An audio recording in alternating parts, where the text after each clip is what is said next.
If you think you know Cody Brown, think again.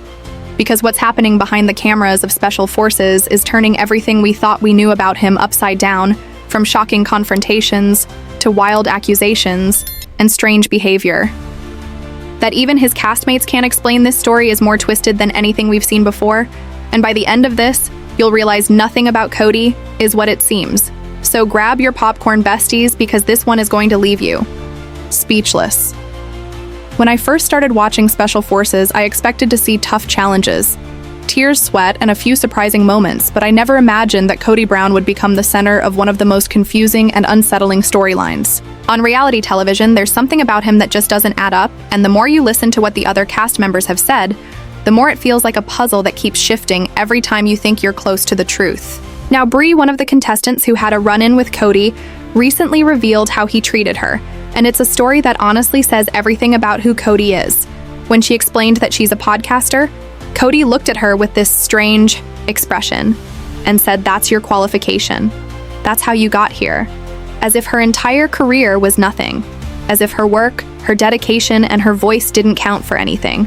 And I remember hearing that, thinking this is classic Cody dismissive, arrogant, and completely unaware of how disrespectful he sounds. Bree said she felt small in that moment, like he was trying to strip her of her confidence and make her feel like she didn't belong. And that's the thing about people like Cody, they know exactly how to use words to control the atmosphere around them to make others question themselves. It's not loud, it's subtle, it's calculated, and it leaves a mark even when you don't want to admit it.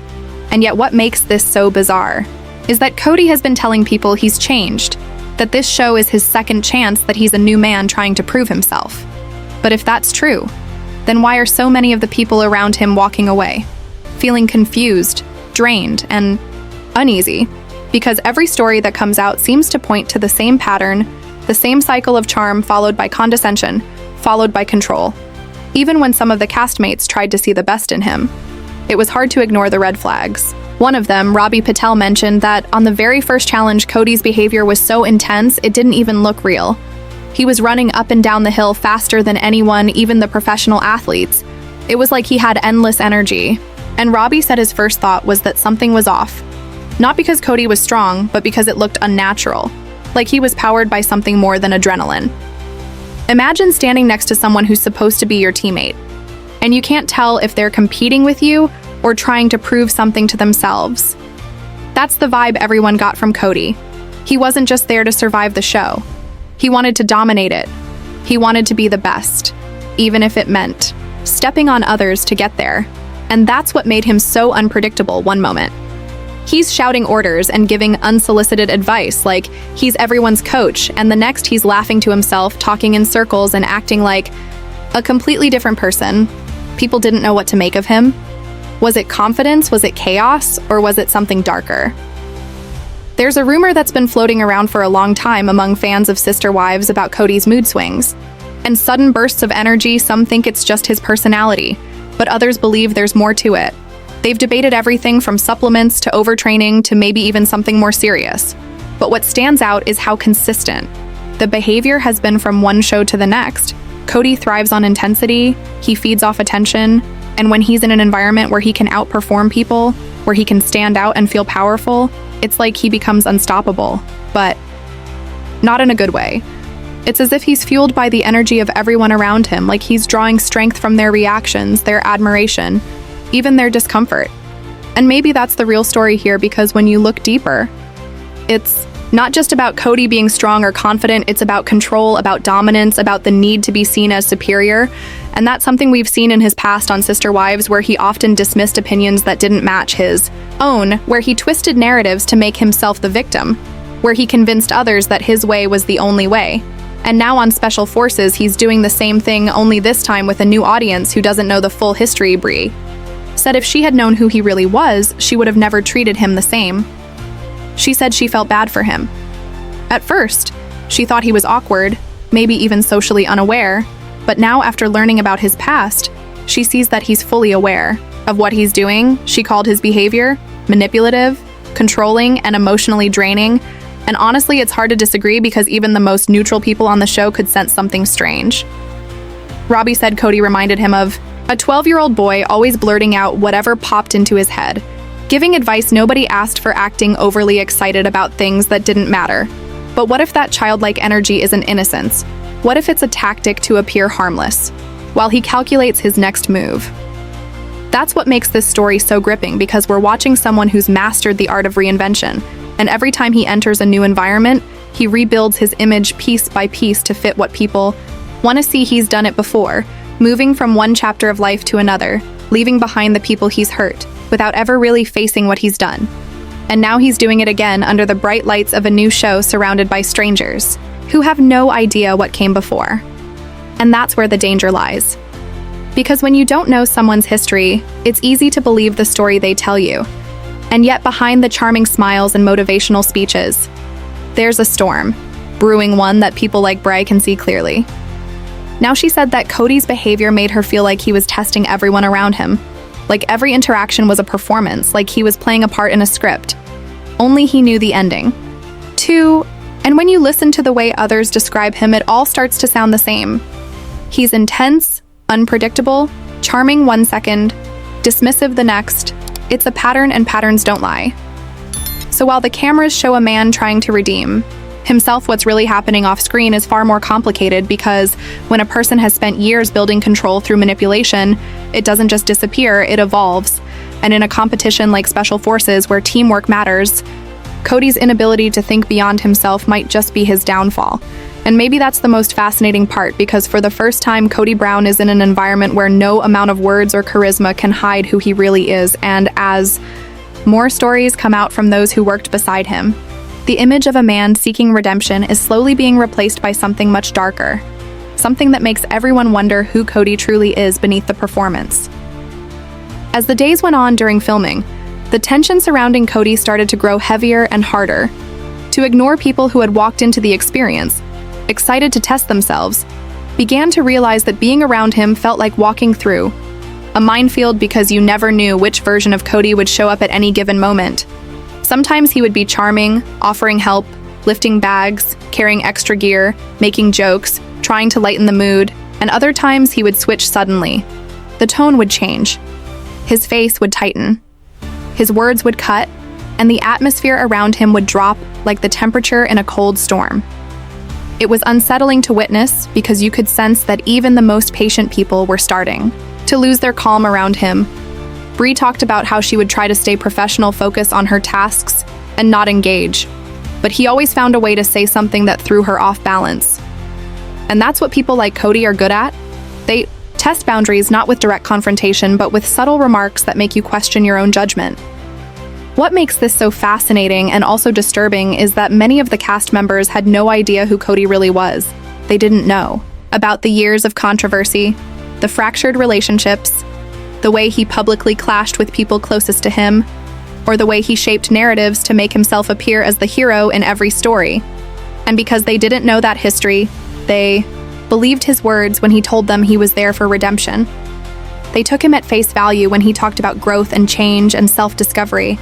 And yet underneath that polished surface, there was a storm brewing, one that only those who've known him longer could recognize: his patterns, his rhythms, his cycles of charm and rage and silence and justification.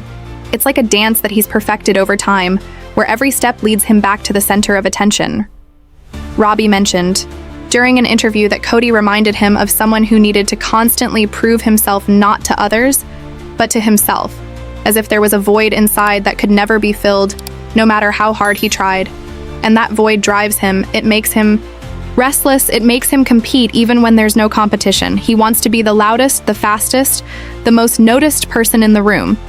And if he feels ignored even for a moment, he does something dramatic to pull the focus back his way. It's a pattern that explains a lot about his past decisions, from the way he's handled family relationships to how he's presenting himself now. And while Robbie tried to be diplomatic, saying Cody had energy and enthusiasm, it was clear in his tone that there was confusion underneath, because energy without direction can be chaos. And Cody's kind of chaos drains everyone around him. And it's not just about his energy, it's about control, because every move he makes seems designed to remind others that he's in charge even when he isn't. Whether it's offering unsolicited advice or questioning people's abilities, he finds ways to subtly undermine confidence so that he becomes the center of the dynamic. Again, it's an old tactic. That works because people often mistake confidence for leadership, and Cody knows that he uses it to his advantage when Bree talked about him. She said it felt like he was constantly evaluating people, deciding who was worth his time and who wasn't. And once he decided you weren't, he would either ignore you completely or throw in a backhanded comment just to keep you off balance. But there's another layer to all this, and it's the one that makes his story so complex because while some of his castmates tried to understand him, others began to question whether his behavior was a sign of something deeper. Some speculated about stress, exhaustion, or even unresolved trauma from his past. Cody himself hinted that he grew up in a difficult environment with strict beliefs, and maybe that shaped him. Maybe that's why he feels the need to control everything around him. But at some point, past experience stops being an excuse and becomes a pattern, and Cody's pattern is impossible to ignore. It's written in every relationship that's fallen apart, every confrontation that's turned into a speech, every moment. When someone else's pain became his opportunity to explain why he was the real victim, the most telling part came when another contestant mentioned that even when Cody was trying to be vulnerable, it didn't feel real. It felt rehearsed, like he had practiced it in his head 100 times before saying it. And that's where the discomfort came from, because you can't connect with someone who's always performing. And with Cody, it's always a performance. Every smile, every word, every outburst carefully positioned to maintain the image he wants others to believe. And when that image cracks even slightly, he moves quickly to patch it with a new story, a new justification, a new reason why he's misunderstood. It's easy to forget that shows like Special Forces are supposed to reveal who people really are, strip away the layers and show the core of each participant. But with Cody, it seems to have done the opposite. Instead of breaking him down, it's given him a stage to rebuild himself again, this time as a man on a journey of redemption, a father seeking connection, a person who just wants to be seen differently. But the problem is, those who've seen the past version of him know that behind every apology, there's calculation, behind every kind word, there's expectation, and behind every tear, there's a Plangea Judas who interviewed Robbie on her podcast seemed genuinely sympathetic when talking about Cody. She said she believed he missed his kids, that he wanted to be a better dad, that he was trying to fix things. But what she didn't realize is that Cody's story about missing his family has been the same for years. And yet nothing changes because missing people and repairing relationships are two different things. One requires words, the other requires action. And Cody has always been good at one and not the other. His ability to tell emotional stories about himself keeps people invested, keeps them thinking, maybe this time will be different. But it rarely is, because true change requires humility. And Cody has never been able to admit when he's wrong, and that's what makes this so gripping. Because as the show progresses, the cracks begin to show, he starts to lose the perfect control. He tries so hard to maintain the moments of frustration become more frequent, the tension with other cast members more obvious, and yet he still finds a way to spin it to his advantage, painting himself as misunderstood, as targeted, as the one who just can't catch a break. It's a familiar pattern for those who followed his story before, and it's heartbreaking to watch new people fall for it all over again. The charm, the pity, the speeches about growth, they're all part of the same loop, and each time he repeats it, he gains a little more sympathy from those who don't yet know the truth. But here's where the real suspense lies. Because while Cody may be fooling some of his castmates, the audience at home isn't so easily convinced. Viewers who've watched him for years are calling it out. They see through the act. They recognize the tone, the body language, the manipulation, and they're talking about it online.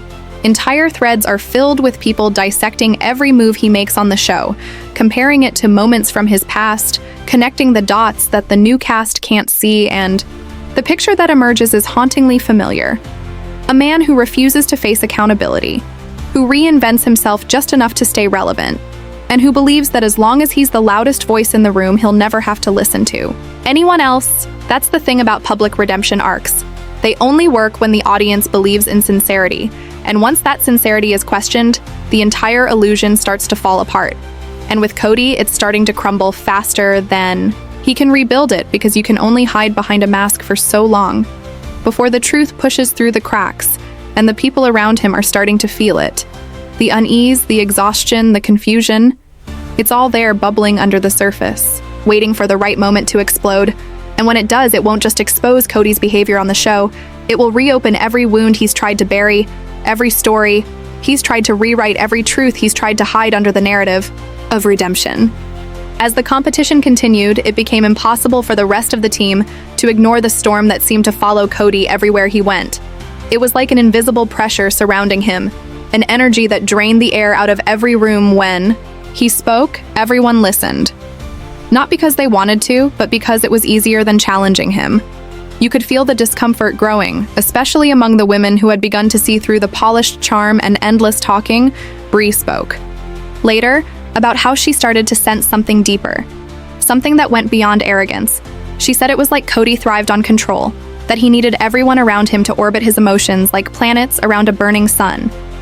And if you stepped out of line or questioned his decisions, he would find subtle ways to remind you who held the power, and that kind of atmosphere wears on people.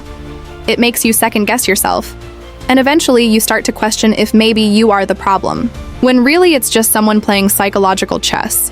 The longer they filmed, the more the facade began to crack. Those who had initially defended Cody started to hesitate. You could see it in their body language, the way they avoided eye contact. The way conversations stopped when he walked into a room. Some of the men still tried to justify his behavior, saying he was just competitive, that he was intense because he wanted to win, but for others it was clear there was something more to it. It wasn't about competition. It was about control. Cody didn't just want to win challenges. He wanted to win people. He wanted their admiration, their approval, their loyalty, and when he didn't get it, he would shift his tone from charming to condescending in seconds. It was that unpredictability that made him so unsettling on camera. You see flashes of this, but the real moments, the ones that the audience doesn't catch, are the most telling when the cameras aren't directly on him. Cody reportedly spent hours talking about himself, retelling his story, reframing old events until he looked like the misunderstood hero he's always wanted to be. Some of the contestants later admitted they felt emotionally exhausted after listening to him, because it wasn't a conversation, it was a performance. Every sentence built toward convincing others that he was wronged by life, that he was the victim of bad circumstances, and that he deserved a second chance. It's a narrative he's mastered, and the show gave him the perfect setting to use it again. But what Cody didn't count on was that some of the people there weren't so easily convinced. Bree, for example, started doing her own quiet research once filming wrapped. She looked into who he was outside of the show, and what she found left her stunned. The stories from his past, the testimonies, the interviews, the way people described his temper, his manipulation, his ability to twist reality to suit his needs, it all matched what she had felt instinctively during the show. She said that if she had known the full picture, she would have confronted him right then and there. She would have told him exactly how his words made her feel, and how he made others uncomfortable. But in that moment, she didn't know. And that's what Cody counts on people not knowing. This pattern of reinvention isn't new for him.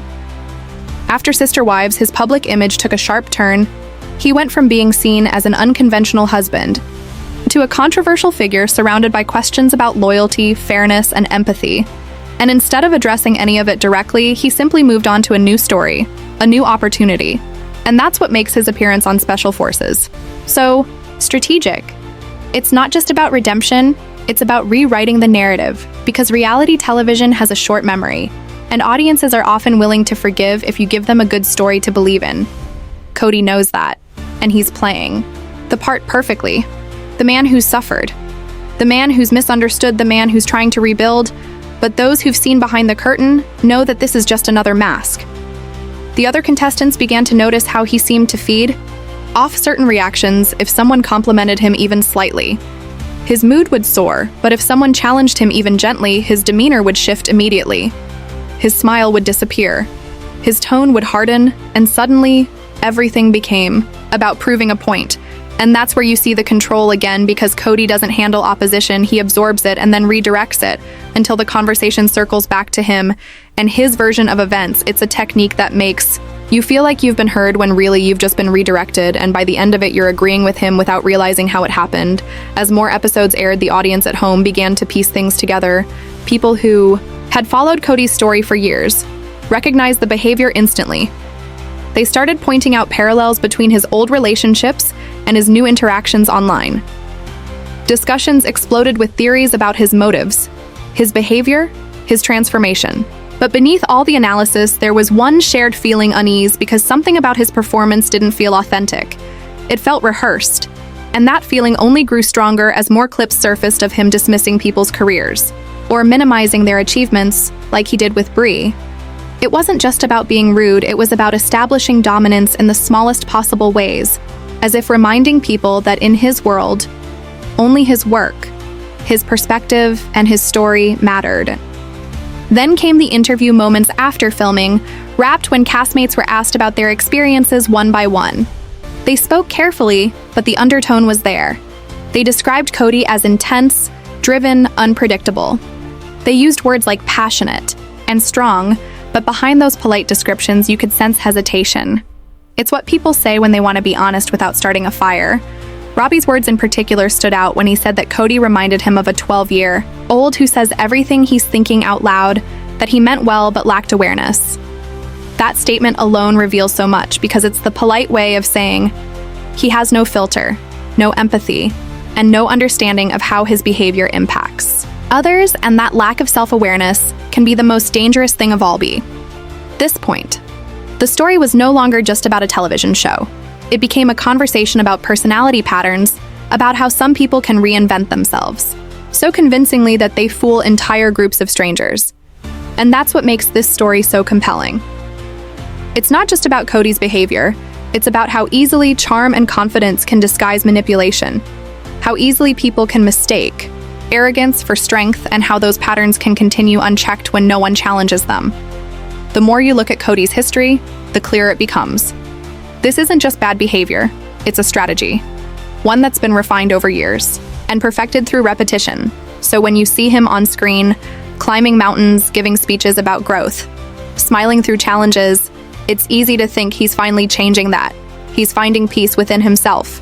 But then you hear stories like Bree's and realize that maybe nothing has changed at all. Maybe the show is just another chapter in the same story, a new stage for the same performance, because true change doesn't happen in front of cameras. It happens quietly when no one is watching. And from everything we've seen, it doesn't seem like Cody is ready for that kind of change. Yet not when the spotlight still feeds the part of him that craves control. Not when every challenge is another opportunity to rewrite his image, not when the performance still matters more than the truth. In the end, what makes this entire situation so haunting isn't just Cody Brown's behavior, it's the silence that surrounded it for so long, the way people excused it, explained it, softened it, as if discomfort was just a price you paid for being around someone strong or passionate. That's how manipulation hides in plain sight. It wears the costume of confidence and leadership until you start to mistake control for charisma. That's what happened on Special Forces, and it's what's happened in nearly every chapter of Cody's public life. He finds the camera, finds the narrative, and makes himself the hero of his own story, even when the story keeps repeating. For some people, that's what makes him so fascinating. He's unpredictable, he's volatile, he's captivating, but for others, it's exhausting because it becomes a pattern of emotional erosion. You don't notice it. Right away, it starts small, a dismissive comment, a condescending laugh, a subtle shift in tone, but over time it builds until you realize you've spent hours defending someone who wouldn't do the same for you, and that realization is what many of his castmates and former co-stars have come to understand too late, that behind the performance, behind the desperate need to be seen, there's a person who still refuses to take accountability, and maybe that's the real tragedy here, because Cody had the perfect opportunity to evolve, to face his flaws, to finally stop spinning stories and start telling the truth, but instead he used the stage as a mirror, reflecting the same image he's always shown, the one that looks like growth but never quite becomes it. And that's the story that keeps repeating no matter how many shows he joins or how many cameras he finds, because until he changes the story inside the one behind the performance, it doesn't matter how many times he tries to rebrand, the ending will always be the same.